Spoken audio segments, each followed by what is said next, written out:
You will hear a talk by a fitness consultant about how physical exercise can benefit the brain. First, you have some time to look at questions 11 to 14.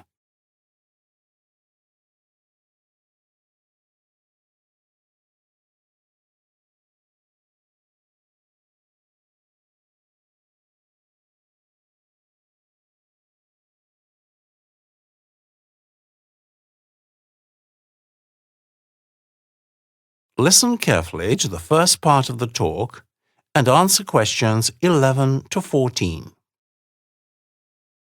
Good evening, everyone, and welcome to the Wellness Centre.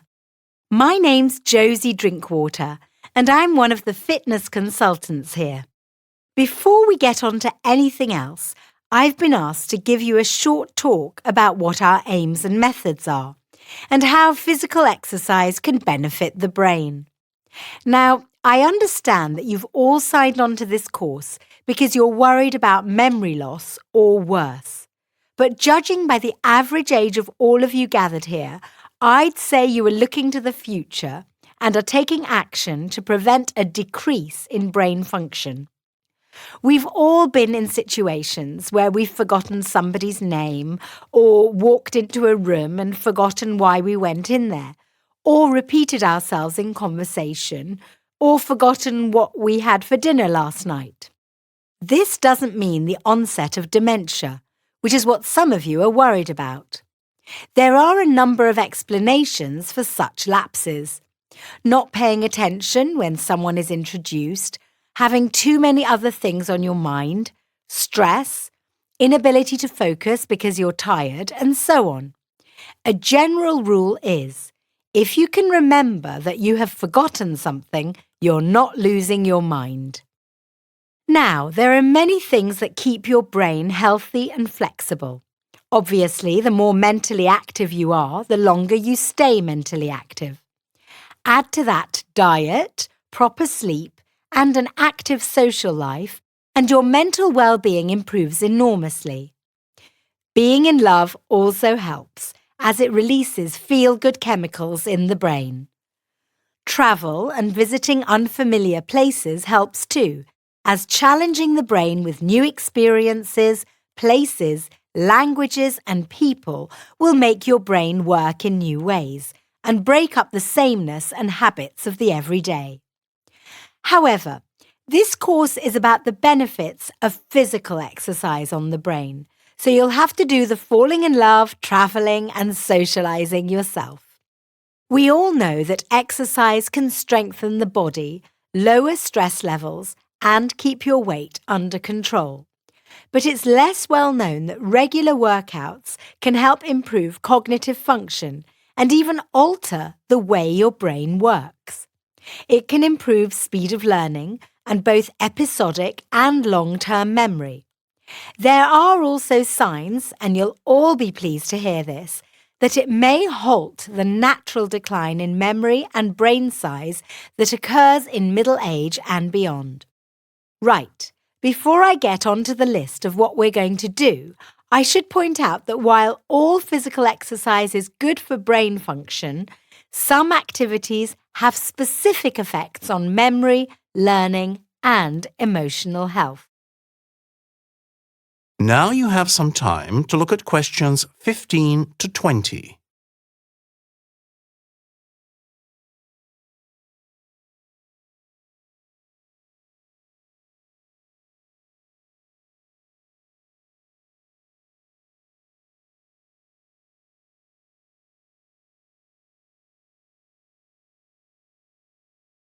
Now listen to the next part of the talk and answer questions 15 to 20.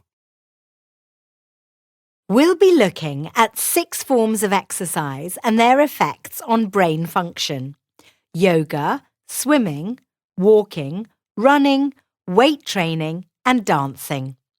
Let's start with yoga, which boosts mental flexibility and memory, and an experiment that was done recently. A group of adults was divided into 2. The one group did basic yoga 3 times a week for 8 weeks, while the other group did basic stretching classes.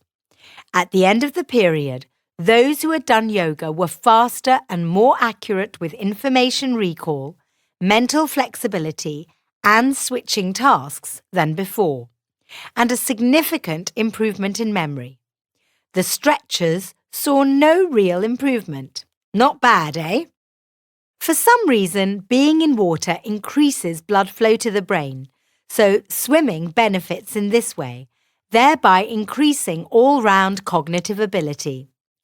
This was tested by standing men in a tank and filling it with water at a constant rate until it reached chest level, which increased blood flow by 14%. Now running. I realise that high-intensity training, 3-minute sprints followed by 2 minutes of jogging, is all the rage now. But it is not as effective in helping the brain to grow and even regenerate as steady running or even slow jogging. And this too has been proven by trials. To get a little scientific, brain structure and function are affected and neurons generated in the hippocampus, which is important in learning. Walking has always been considered good exercise, especially if there is some resistance, like a hill or staircase. It sharpens the memory and even has an anti-aging effect on the brain. This has been shown to reverse age-related loss by up to 2 years. Now that is worth thinking about. On to dancing now. As you might expect, learning the steps, moving to a beat, and continual changes of direction improves muscle memory and spatial awareness. It also helps slow down degenerative brain disease. That is, it reduces the risk of dementia and Alzheimer's disease. Did I mention long-term memory?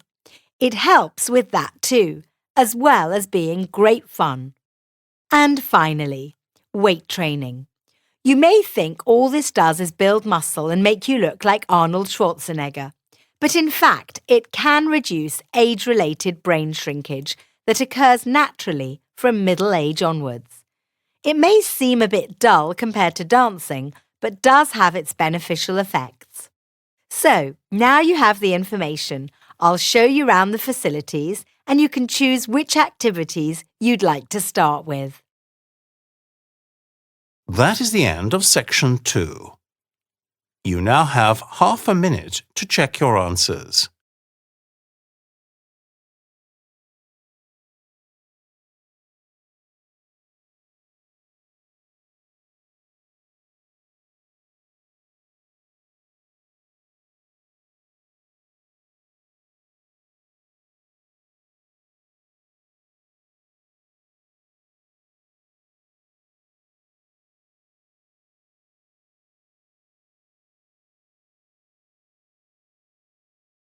Now turn to section 3.